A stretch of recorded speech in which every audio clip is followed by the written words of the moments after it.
नमस्कार. आज बनवूया हिरव्या वाटाण्याची भाजी. तर इथे मी वाटाणे असे सोलून घेतले होते आणि ते पाण्यात टाकून घेतलेले आहेत.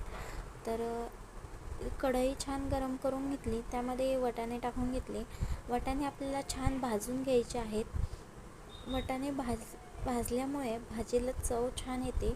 तर हे वाटाणे आपल्याला डाग पडेपर्यंत भाजून घ्यायचे आहेत. तर बघू शकता हे छान भाजलेले आहेत. आता हे मी काढून घेणार आहे.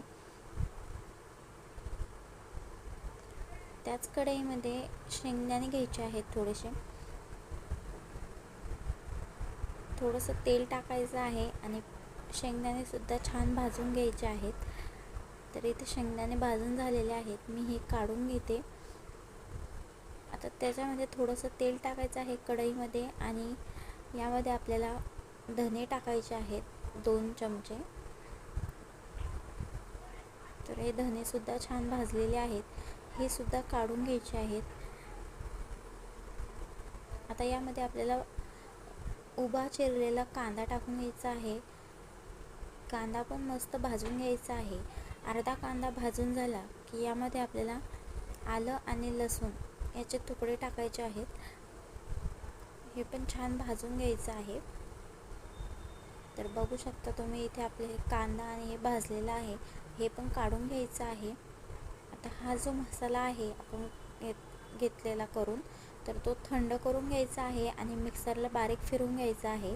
तर इथे परत छान कढई गरम करून घेतली, त्यामध्ये जिरे टाकून घ्यायचे आहेत तेल टाकून. जिरे परतले की यामध्ये आपल्याला टोमॅटो टाकायचा आहे आणि मसाले टाकायचे आहेत आणि जो वाटलेला मसाला होता तो सुद्धा टाकायचा आहे. तर सुक्या मसाल्यामध्ये मी हळद, मिरची पावडर आणि कांदा लसूण मसाला एवढे मसाले टाकले होते. आता हे सगळं आपल्याला छान परतून घ्यायचं आहे.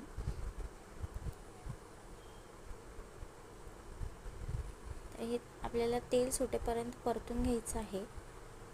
बघू शकता मस्त मसाल्याला तेल सुटलेलं आहे. आता यामध्ये आपल्याला पाणी टाकायचं आहे. छान मिक्स करून घ्यायचं आहे. जेवढं तुम्हाला पातळ किंवा घट्ट भाजी पाहिजे तेवढं पाणी टाकून घ्यायचं आहे. यामध्ये चवीप्रमाणे मीठ टाकायचं आहे. छान हलवून घ्यायचं आहे भाजीला आणि परत एक वाटाणे टाकून घ्यायचे आहे.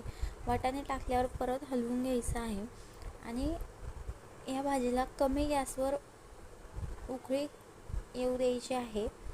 तर बघू शकता इथे उकळी आलेली आहे भाजीला. उकळी आल्याच्या नंतर ही अशीच कमी गॅसवर 5 ते 7 मिनटं आपल्याला छान उकळून घ्यायची आहे भाजी. तर बघू शकता वाटाणे आपले छान शिजलेले आहेत. यामध्ये बारीक चिरलेली कोथिंबीर टाकायची, गॅस बंद करायचा. तर आपली भाजी तयार आहे वाटाण्याची. इथे मी काढून घेणार आहे. तर तयार आहे भाजी वाटाण्याची. रेसिपी आवडली तर लाईक करा, शेअर करा आणि चॅनलला सबस्क्राईब करा.